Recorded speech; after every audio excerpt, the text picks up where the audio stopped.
Et de cette double attaque à Bamako, on en parle avec le journaliste Serge Daniel. Serge, où en est la situation à l'heure actuelle? Alors, il faut dire qu'il y a un calme, mais un calme plutôt précaire qui règne à Bamako. Alors, des témoins ont vu des éléments de l'armée malienne patrouiller côté ouest de l'aéroport pour sécuriser la zone.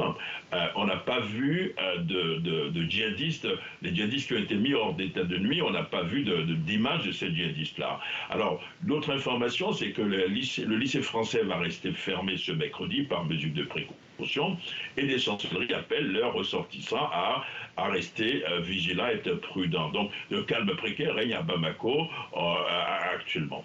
Alors cela faisait longtemps qu'il n'y avait pas eu de telles attaques à Bamako, d'où la surprise peut-être.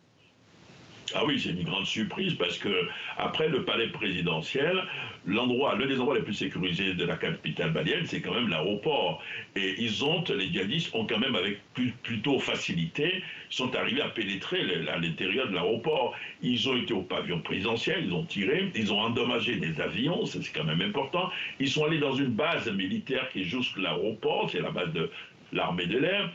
Ils étaient en train de viser une plateforme de drones, là aussi c'est quand même important, et puis plus tôt dans la matinée, ils ont attaqué quand même un camp de la gendarmerie nationale, qui se situe à Faladier, et là aussi il y a eu des dégâts. Donc c'est effectivement une attaque osée, et que si c'est la situation, c'était une attaque osée, inédite, d'après les observateurs. Et que sait-on sur ceux qui ont revendiqué cette attaque, le GSIM?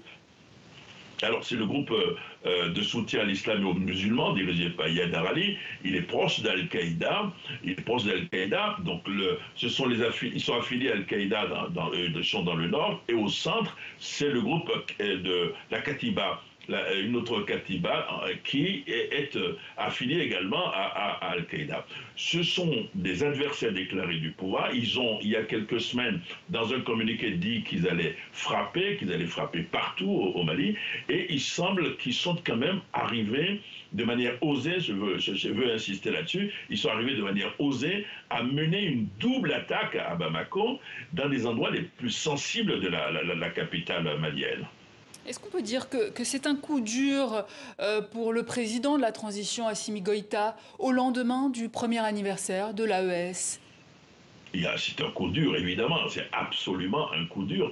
Le chef d'état-major s'est rendu sur les lieux pour assurer les populations, mais justement, la création de l'AES avait une principale volonté, c'était d'assurer la sécurité des populations. Et dans son discours la veille, le président de la transition disait que les problèmes de sécurité étaient en voie de résolution. Et là, c'est comme si les djihadistes voulaient lui dire, non, vous voyez, nous pouvons frapper où nous voulons, nous venons au cœur du pouvoir, c'est-à-dire à Bamako, où la sécurité devrait régner à l'aéroport pour atteindre nos cibles et pour repartir.